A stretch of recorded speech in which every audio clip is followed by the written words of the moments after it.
Dan pemirsa, malam ini telah hadir 4 orang narasumber, 3 orang hadir secara fisik dan 1 orang hadir lewat sambungan telekonferen. Saya perkenalkan dulu narasumber saya di Studio 1 Metro TV. Di sebelah saya adalah tenaga ahli utama Kantor Staf Kepresidenan Muhammad Putra Hutama. Mas Tama, selamat malam. Selamat malam, Mas. Terima kasih sudah hadir. Terima kasih. Kemudian juga telah hadir bersama kita Direktur Program dan Kebijakan Center for Policy Studies Prasasti, Peter Abdullah. Pak Peter, selamat malam. Selamat malam, Pak Leo. Terima kasih sudah hadir. Juga telah hadir bersama kita Chief Economist Permata Bank, Joshua Pardede. Pak Joshua, selamat malam. Selamat malam, Bang Leo. Terima kasih telah hadir. Dan juga bergabung bersama kita lewat sambungan telekonferensi pendiri Freedom Institute, Rizal Malarangeng. Bang Rizal, selamat malam. Selamat malam, Bung. Apa kabar? Selamat Baik-baik. malam teman-teman yang di studio. Iya. Mohon maaf nggak bisa hadir ke studio nih. Tidak apa-apa, Bang Rizal. Yang paling penting adalah pemikiran Anda. Saya ingin bertanya langsung kepada Bang Rizal. Kalau saya lihat di latar belakang Anda kelihatannya bukan sedang di Davos begitu ya, membicarakan World Economic Forum. Tapi pertanyaannya, Bang Rizal, kalau Anda lihat yang dilakukan oleh Trump sejauh ini, apakah itu memang akan terpenuhi ketika Maduro sudah diambil dan Trump mengatakan akan mengambil Greenland, juga berpikir akan menguasai Iran? Menurut pengalaman Anda, apakah itu akan benar-benar dilakukan Trump, Bang Rizal, atau seperti apa? Baik, terima kasih. Kalau Anda sebut soal Davos, saya kira Davos ini mungkin menjadi salah satu Davos yang terpenting ya setelah puluhan tahun sejarahnya gitu.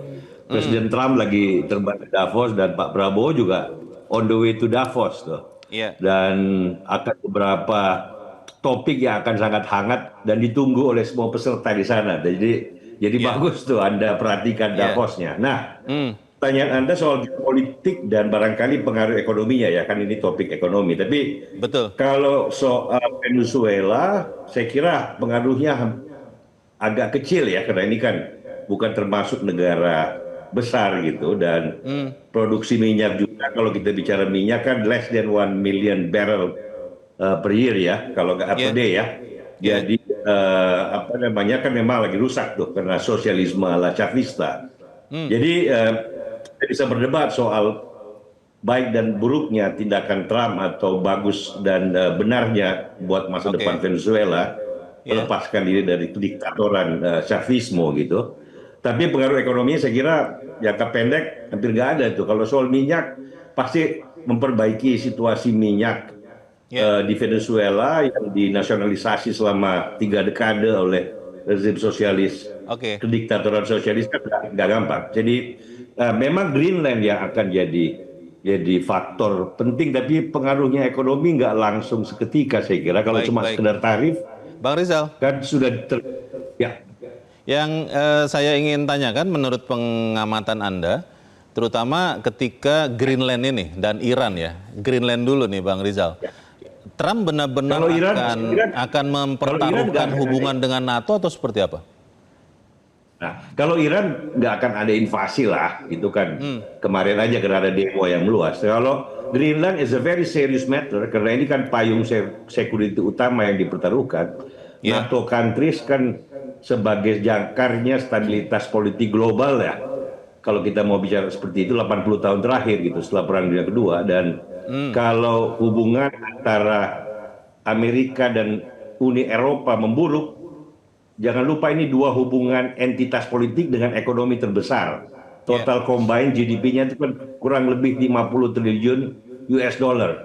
Jadi Cina nggak setengahnya dari itu kalau digabung Amerika dan EU ya. Sehingga apapun yang terjadi kalau ada gejolak, pengaruh ekonominya pasti besar, tapi barangkali tidak seketika, dan barangkali kalau deeskalasi terjadi kan ini akan hilang seketika. Kalau soal nilai rupiah, saya kira banyak ahlinya di sini, itu lebih banyak berpengaruh terhadap bagaimana ekonomi Amerika, bagaimana Fed sekarang, bagaimana pelemahan ekonomi Cina dan sebagainya. Jadi kalau geopolitiknya, history is in the making, agak susah meramal dampak langsung pada ekonomi. Kan satu hal yang penting, ekonomi global membuktikan diri resilient, tahan terhadap banyak guncangan ya. Bukan cuma perang Ukraina, perang tarif Donald Trump itu kan dahsyat tuh. April Oke. tahun lalu semua orang menyangka bahwa ekonomi Iya. dunia akan bergejolak tajam. Ternyata enggak. Dan ekonomi Tidak Amerika seperti yang dianggap dikhawatirkan. akan Oke, baik. betul. Eh, Ekonomi Amerika juga begitu. Ya, terima kasih Bang Rizal. Nanti saya akan ke Anda lagi, tapi saya ingin ke Mas Tama dulu. Mas Tama, pemerintah sudah benar-benar bersiap tidak untuk skenario-skenario terburuk ya? Kalau kemudian misalnya Trump benar-benar mencaplok Greenland, walaupun 8 negara dan Eropa dan NATO sudah mengatakan siap perang betulan. Kita sudah melihat ada pergerakan tentara. Lalu antisipasi kalau Iran benar-benar diperlakukan seperti Venezuela. Pemerintah Indonesia benar-benar sudah bersiap, sudah menghitung benar-benar, dan sudah menyiapkan langkah-langkah atau seperti apa? Ya, jadi kalau kita lihat ya Mas ya, kan di ngaruhnya ya nantinya ya terhadap apa nilai tukar, termasuk juga harga komoditas, itu kan ngaruhnya ke asumsi APBN kita ya. Yeah. Jadi in case nanti nilai tukar rupiah kita yang diasumsikan di dalam APBN 2026 16.500 naik, itu pasti nanti akan ngaruh ke besaran subsidi dari BBM kita yang kita masih dari energi ya kita masih beberapa itu masih impor gitu ya. Ada beberapa juga yang pasca ada RDMP Balikpapan itu pun sebenarnya bisa dikurangi, tapi saya yakin pasti itu akan berpengaruh. Nah, namun demikian sebenarnya kita coba lihat juga ya dari yang sekarang di angka 16.900 sekian harga hari ini kami lihat itu kan sebenarnya juga kalau kami bisa sedikit memberikan pandangan saat ini juga kita sebenarnya ini siklus juga ya Pak ya. Kita siklus nilai tukar tuh biasanya di awal tahun itu sedikit terdepresiasi. Kenapa? Karena ada demand akan dolar tuh cukup tinggi ya. Pembayaran utang. Pembayaran utangnya BUMN, perusahaan swasta Dan itu asing. utang-utang dolar begitu ya. Dan itu utang-utang dolar gitu ya. Termasuk juga jangan lupa ini udah dekat Ramadan. Oke. Ramadan, Idul Fitri itu pun kita ada permintaan daging sapi yang biasanya kita juga dapat dari impor. Tapi pertanyaan dan begini pasti Mas Tama. ada permintaan. Pemerintah bersiap tadi mempertahankan asumsi rupiah di 16.500 itu untuk APBN 2026 atau memang sudah bersiap juga untuk katakanlah mengubahnya jadi katakanlah 17.000? Pasti itu akan menyesuaikan ya. Adjustment tuh pasti akan dilakukan sesuai dengan kondisi di lapangan. Seperti apa nantinya berapa besar nilai tukar yang nanti akan berpengaruh juga ke besaran subsidi energi kita, utamanya ya subsidi BBM, subsidi LPG yang kita masih dapatkan dari impor. Itu pasti akan disesuaikan, Mas. Tapi banyak juga beberapa hal ya kita lihat, kita masih optimis kok. Ini sebenarnya cyclical saja dan kita masih percaya bahwa perbaikan-perbaikan fundamental yang dilakukan termasuk revisi peraturan pemerintah terkait dengan perizinan berusaha PP 28 2025 yang menuju semakin pastinya dalam kepastian waktu berusaha termasuk simplifikasi proses perizinan. Saya berharap sih ini secara fundamental ekonomi emang selalu diperbaiki. Baik. Gitu. Pak Peter, di ilmu ekonomi kan ada istilah decoupling ya, ketika situasi politik itu terpisah dengan situasi ekonomi. Kalau Anda lihat sekarang dikaitkan dengan nilai tukar rupiah yang hovering sekitar 17.000 per dolar, ini memang benar-benar murni karena kondisi geopolitik ketegangan dilakukan oleh Trump terutama oleh Amerika Serikat, atau memang ekonomi dunia dalam hal ini Amerika Serikat seperti tadi dalam data memang sedang sangat kuatnya sehingga memang ketika $1 17.000 ya memang itulah nilai wajarnya. Anda lihatnya seperti apa? Ya sebenarnya kalau kita lihat dari pergerakan dolar sejauh ini ya, sebenarnya dolar bukan dalam kondisi yang terkuat. Oh. Ya kalau kita lihat dari angka indeks dolar kan, angka indeks dolar di bawah 100 sekarang. Ya, artinya dolar terhadap mata uang kuat dunia itu relatif melemah. Sedang melemah. Terhadap misalnya terhadap euro, ya terhadap pound sterling. Nah memang agak anomali ketika dolar melemah terhadap mata uang dunia, termasuk juga terhadap mata uang secara umum di dunia, Indonesia melemah terhadap dolar. Tetap melemah. Ya, makanya biasanya itu terbalik begitu ya? Biasanya ketika dolar itu melemah terhadap mata uang dunia, Indonesia ikut terapresiasi. Oke. Ya ikut berjamaah sama yang lain. Itu kenapa Pak terjadi anomali itu? Kalau Anda anomali ini kalau menurut saya ini lebih disebabkan ya kalau untuk yang terakhir ini ada banyak hal ya. Kalau saya melihatnya kalau dilihat dari historisnya memang rupiah itu sangat terpengaruh dengan ekspektasi. Ya, ekspektasi terhadap rupiah kita sekarang menurut saya relatif rendah ya. Ada ekspektasi yang berlebihan bahwasanya pelemahan rupiah ini akan berlanjut. Ya, sehingga para pelaku ekonomi itu banyak yang berjaga-jaga, terutama untuk mengantisipasi siklus di mana kita tahu pada sekitar bulan April Mei itu biasanya permintaan akan dolar itu akan sangat besar. Ya, memang di periode itu Maret, April, Mei itu biasanya kan pembayaran dividen dan sebagainya ya. Yang jadi, itu juga harus berbentuk dolar sebagian pembayaran begitu utang, pembayaran dividen ya. Sehingga permintaan dolar itu akan sangat tinggi di tengah kondisi ekspektasi dolar melemah.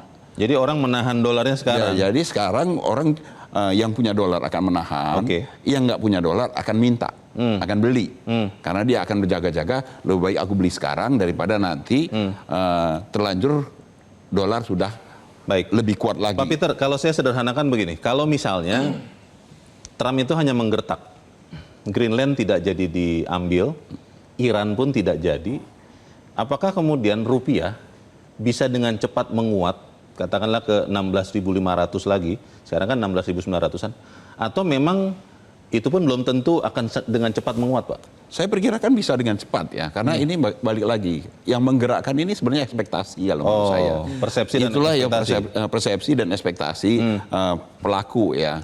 Itulah yang menyebabkan kemudian suplai dolar itu menjadi tertahan ya sedikit. Sementara di sisi lain dengan ekspektasi pelemahan itu semakin banyak orang yang meminta dolar. Baik, Pak Joshua sebagai Chief Economist Permata Bank tentunya kan sangat akrab dengan dealing room ya. Yang sekarang sedang terjadi sebetulnya kalau Anda lihat, itu rupiah yang melemah atau memang dolar sedang menguat. Ini awam banyak mengira bahwa itu terjadi bersamaan begitu ya. Salah satu pasti terjadi.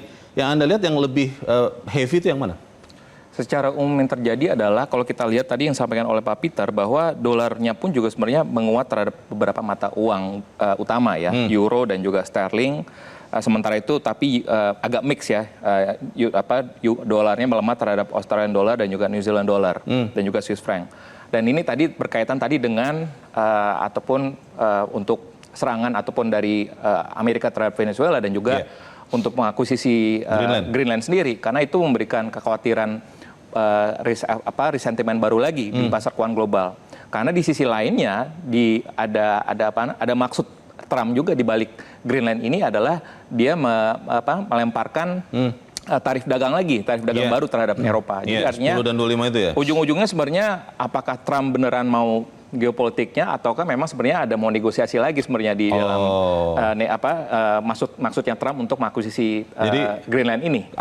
Akuisisi itu hanya gertakan yang sebenarnya targetnya adalah tarif. Yang itu masih kemungkinan. Tapi yang terjadi kalau kita lihat sebenarnya ada faktor globalnya, tapi juga kita tidak bisa menampilkan bahwa ada faktor domestiknya. Ya, di mana kalau kita lihat sekalipun memang sampai dengan tanggal 19 Januari kemarin masih terjadi inflows ya, baik itu di stock market ataupun di bonds market. Maksudnya US masuk ya, US dollar masuk ya? Aliran modal asing tetap tercatat masuk, namun kenyataannya kalau kita lihat pelemahan rupiah ini pun juga dipengaruhi juga oleh kenaikan imbal hasil dari surat utang pemerintah Indonesia 10 tahun. Sudah naik 25 basis point, sekarang udah di level 6,3%. Sekalipun di sisi lainnya IHSG meroket terus ya. Betul. Nah, tapi ini menjadi salah satu indikasi bahwa selain tadi ada faktor globalnya, ketidakpastian global, makanya selain dolarnya menguat juga, tapi harga emas juga meningkat ya, safe haven asetnya pun juga meningkat. Karena tidak pasti ya. Betul. Tapi yang perlu kita cermati juga di sini ada kekhawatiran investor, khususnya kalau kita mengikuti beberapa kantor berita asing, menunjukkan bahwa investor asing pun juga concern terkait dengan pelebaran defisit APBN. Karena kalau kita lihat pada saat pengumuman realisasi sementara APBN kita 2025, tutup tahun lalu pemerintah mengumumkan bahwa APBN defisitnya 2,92% terhadap PDB. Hampir 3%. Hampir 3%. Batas maksimal. Dan bahkan beberapa ekonom asing memperkirakan bahkan akan melebar lagi di atas 3% di tahun ini. Jadi concern itulah yang menyebabkan akan ada peningkatan supply dari SBN ataupun obligasi, sehingga investor asing meminta ataupun risk premiumnya cenderung meningkat, sehingga inilah yang tercermin bahwa rupiahnya melemah dan pada akhirnya ikut mendorong peningkatan dari imbal hasil SBN. Di hari-hari terakhir ini, Pak Joshua, kalau misalnya ada informasi dari rekan-rekan di dealing room kantor Anda, lebih banyak transaksi yang memang dibutuhkan, yang memang ada underlying transaction ya, pembelian dolar, atau juga sudah mulai orang-orang berspekulasi, atau yang tadi dikatakan Pak Peter, ada kebutuhan baru bulan April, bulan Mei, tapi karena khawatir akan lebih mahal lagi, kita mulai beli dari sekarang. Itu lebih banyak yang memang real transaction atau sudah mulai ada yang spekulasi lagi yang Anda dengar? Ya, saya pikir memang untuk hal-hal spekulasi tentunya ini diredam ya oleh Bank Indonesia, karena Bank Indonesia kita yakini terus berada di pasar, intervensi, melakukan triple intervention, baik itu di spotnya, di NDF-nya dan juga di pasar SBN-nya. Jadi artinya kalaupun memang, dan kalau kita lihat pun juga sekalipun depresiasi rupiah mengalami depresiasi year to date tahun ini, tapi sebenarnya masih ada mata uang Asia yang paling melemah di lebih lemah year to date, yakni Korean won. Ya, pelemahannya 2,5%. Rupiah saat ini pelemahannya sekitar 1,5% sebenarnya. Itu jadi, dibanding awal tahun atau dari mana? Dibandingkan dengan akhir tahun lalu. Akhir tahun lalu. Jadi makanya secara year to date sebenarnya rupiah bukan the weakest currency Asian currency saat ini, tapi masih ada South Korean won gitu ya. Jadi makanya ini mungkin berkaitan juga dengan konflik dengan di Asia Timur gitu. Tapi pada intinya adalah kita melihat bahwa level rupiah sekalipun memang mendekati level 17.000 ya. Tapi kita jangan melihat semata-mata levelnya saja. Ya, kita perlu mengingat, meskipun memang ini dikatakan level terendah sepanjang masa Indonesia, tapi kita mungkin teringat mungkin ya krisis 9798. Kita mengalami 16 ribuan. Tapi kita perlu ingat juga level saat ini 17.000, kita berangkatnya dari mana di akhir tahun lalu? 16.600. Ataupun kita melemahnya tahun ini baru sekitar 260 poin. Artinya tingkat depresiasinya pun juga masih kurang dari 2%. Artinya, dan itu yang sebenarnya akan terus dikelola oleh Bank Indonesia, stabilitasnya ataupun volatilitasnya, bukan menjaga rupiah di level tertentu, tapi yang lebih penting adalah bagi pelaku usaha dan juga bagi pelaku ekonomi adalah bukan levelnya, tapi bagaimana menjaga stabilitasnya agar tetap terjaga. Baik, itu yang selalu dikatakan juga oleh Bank Sentral, pemirsa, bahwa bukan nominal rupiah dolarnya yang paling penting, tapi bagaimana stabilitasnya, tidak fluktuatif. Tapi pertanyaannya bagaimana kemudian kita bisa bersiap, semoga tidak, kalau ternyata ancaman Trump itu dilakukan. Tetap bersama kami, Top Ekonomi segera kembali. Jelajahi cara baru mendapatkan informasi. Download Metro TV Extend sekarang.